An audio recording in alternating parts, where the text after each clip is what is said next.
The month of June has actually come to a close. We are now officially halfway through the year 2023. That's insane. So I'm going to rank all 6 June movies I saw from the worst to the best.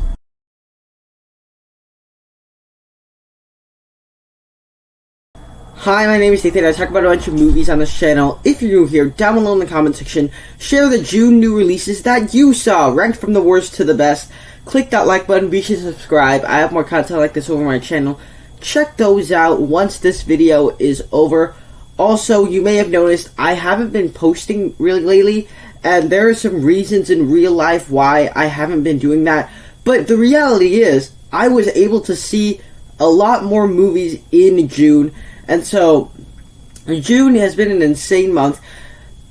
And so I'm kind of bummed out that I didn't get to release much videos, but I'm going to be back at doing that. And so with that said, let's just get started with the ranking. Coming in last place, and it really pains me to say this, Indiana Jones and the Dial of Destiny. Now, the reality is, I went into this movie so excited for another good old-fashioned Indiana Jones movie that might be a satisfying conclusion to the classic adventurer. And this movie, the moment I left the theater, I just felt utterly disappointed by what I got from this film. I know some of you guys probably love this movie. Cool. But that just was not my experience with the movie. So, it's fun to see Harrison Ford again as Indiana Jones. He's always charming as the titular character. But beyond that, I don't think there was much to enjoy about this movie. In fact, when I left the theater, the first thing I thought to myself is, in what scenario would I ever choose to rewatch Dial of Destiny over the first 3 Indiana Jones movies? It does not come close to the quality of those movies. The very opening sequence of this movie has like a de-aged Harrison Ford, and the CGI looks awful. Like he just came out of a video game. Like it looks absolutely ridiculous, and it's missing all the charm of the 80s Spielberg film. Even Kingdom of the Crystal Skull, a movie that I'm not really all that big a fan of, had some of that Spielberg charm to it, while this movie just doesn't. It's being directed by James Mangold, the guy that directed Logan, and it just doesn't give out the distinctive vibe. It feels a lot more like an adventure film ripping off Indiana Jones that just happens to be in the Indiana Jones franchise, as opposed to being an actual Indiana Jones film. And the plot just really felt out of place. It's an adventure archaeologist story with Indiana Jones about time travel. Much like Kingdom of the Crystal Skull was about aliens, this one has sci-fi elements. Now, I will say this one's better than Kingdom of the Crystal Skull. At least that's something, but honestly, I didn't care about the characters either. These new characters, they just didn't give me enough to work with to actually care about them. And so, a movie where one of the very rare times I was actually expecting a lot from it. Like, I wasn't expecting 80s Indiana Jones. I was just expecting, like, B-level Indiana Jones, something like that. And that's not what I got. And so, this was like more like a C- movie. So, it easily comes in last. Number 5, Transformers Rise of the Beast. And I would say this is an okay addition to the Transformers franchise that is an improvement over the Mark Wahlberg era, but also has some issues on its own. And it tries balancing all the big blockbuster action the Michael Bay Transformers era had, while also trying to be more character-based, like Bumblebee. And since it's trying to do both of those things, I don't think it does either one of them rather correctly. And there's fun new characters here that have arcs. I just didn't really care about them. And as it tries to be the Michael Bay action, it just never felt as big as the other films in the franchise did. Because even the crappy Michael Bay movies had these big, gigantic spectacle action sequences. Dark of the Moon in particular had a Chicago battle at the end, and you could just feel the scope and size of it. Here, in the final battle, they're in wherever place, they're in like the middle of nowhere. And so it just never felt as big. And the way it's structured made it kind of feel like a video game where there's several different missions you have to play. And although it has this Indiana Jones type plot, I never found it as effective as these classic adventure films. But that's really fun. I'm speaking about that because it's actually better than the Indiana Jones movie that came out this month. But anyways. So, in general, just a movie that it didn't really do much for me, but it didn't really do anything to, like, really sour me like Dial of Destiny did. So, it's watchable, it's fun enough, but it's not necessarily a good movie. Number 4, Elemental. To be clear, there is, like, a gigantic gap from Transformers Rise of the Beast to Elemental. Transformers Rise of the Beast is, like, a C+ movie. That's not a movie I would give an actual good review to. Elemental is like a B+ movie for me. That's a very good movie to me. I really dug it, and I only saw it yesterday. And so, when it comes to Elemental, it was a fun experience because, like, my mom took me to go see it, a bunch of my friends came, a bunch of her friends came, and so it was a fun experience watching it, and we also saw it in 3D. But anyways, about the movie, I thought that it was actually a very nice return to form for Pixar, because I feel like after the movie Onward, Pixar has never really found their stride yet with Soul, Luca, Turning Red, and Lightyear. I don't feel like those movies had that Pixar emotion that they were so well known for. And I would say this movie picked that back up. It works as a fun, animated rom-com of sorts that it has all the Pixar charm and emotion that remains present. And so I thought that Pixar just did a really good job with this film that had a story I was interested in, characters I were invested in, and I actually cared about what was happening in the movie. Also, I love the way they did, like, the cool animation style, like, the way the way they animated, especially, like, the fire and the water effects. I think it's very clever what they did to animate those. And this movie just reminded me of the good old days of Pixar and Disney. It reminded me of what Pixar was like before, and before Disney was sloping downhill. And so, I think this is a nice return to form for Pixar, and I hope they make future films like this. And also, fun fact, this movie was so emotional to the people I went to see it with that some of them were crying. Some of my friends were actually crying in the theater watching this movie. So, that was kind of a fun experience watching it with a bunch of people. But anyways, I really enjoy what they did with it, and I hope Pixar continues this emotional streak throughout their next films. Kicking off the top 3 is The Flash. Now, this film, ever since it has been released, has been a very divisive and polarizing film. Some people are calling it the best comic book movie ever made, while other people just see a mess. And maybe that's because Ezra Miller was in it. As for me, I really enjoyed this movie for what it had to offer.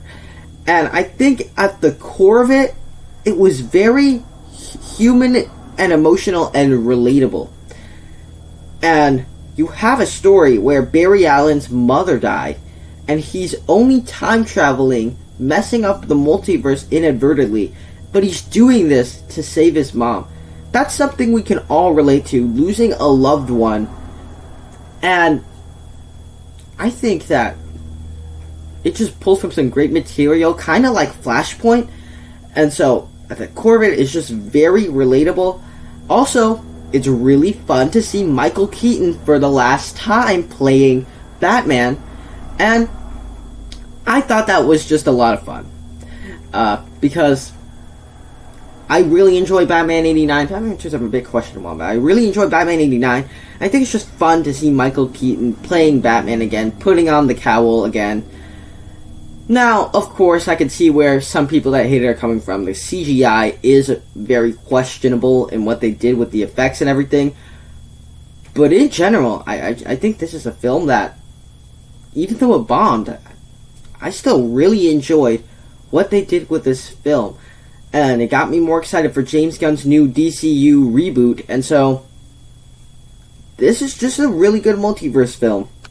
Our runner-up is Spider-Man Across the Spiderverse. Now, this is a film that I was very excited for, but I went in a little bit skeptical because I wasn't sure whether they would capture the charm of the original Into the Spider-Verse, and I think it absolutely did.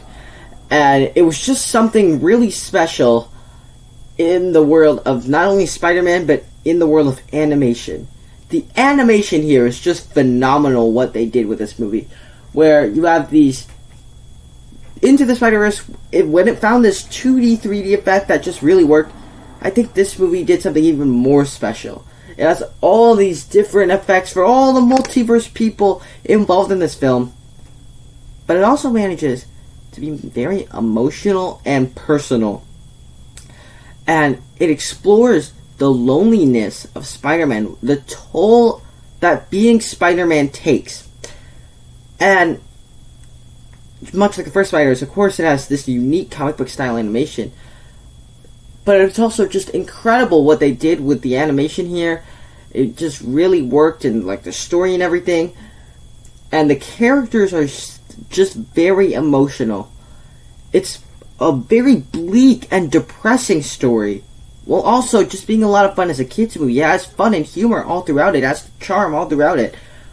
But it's just, at its core, it's just a pretty depressing, bleak film. And that's what I really enjoyed about it. And I just thought this is a very phenomenal animated movie. Most certainly going to be the best animated movie of the year once we reach the end. I will say, it's not my number one of the year, only because the ending has like a cliffhanger, and it just goes so hard with the cliffhanger. I can't quite put it in the number one spot, because it's hard to do that when you only know half of the story. That doesn't change the fact this is a very phenomenal film, and just as good as Into the Spider-Verse. I thoroughly enjoyed watching this movie, and so I can't wait for Beyond the Spider-Verse when it comes out. But coming in first place is Extraction 2. This is a film that has basically everything I love about what action films do and what action films can be. And, of course, the director himself is a stuntman. But I just really think that these Extraction movies work very well. I would say the original one is better than this movie. That doesn't change the fact that I really dug this movie. These movies solidify Chris Hemsworth as just a great action hero.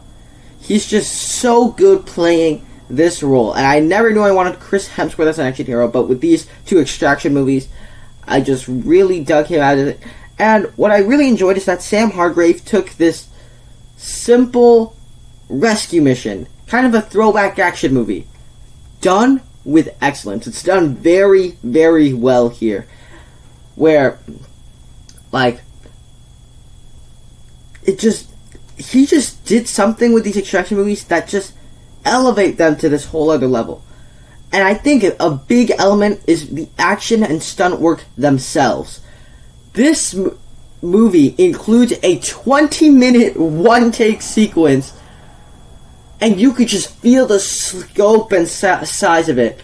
It starts off and they're in like prison, he's like fighting, and then it's the first 5 minutes, and they escape, and then they're running, they go in a car, and then it turns into a car chase, and then they continue running when the car crashes, and then they go on a train, they continue fighting guys, he goes on top of the train, fires a minigun at a helicopter. That's all in one single take. That lasts 20 full minutes. That's how I love my action to be done. That is a phenomenal achievement in what an action sequence can be. And when you just feel the spectacle of it. I can't believe that this movie has action like that, and it's released to streaming. It would have been so cool to see this action sequence in particular in the movie theater, so much so that my lights went off.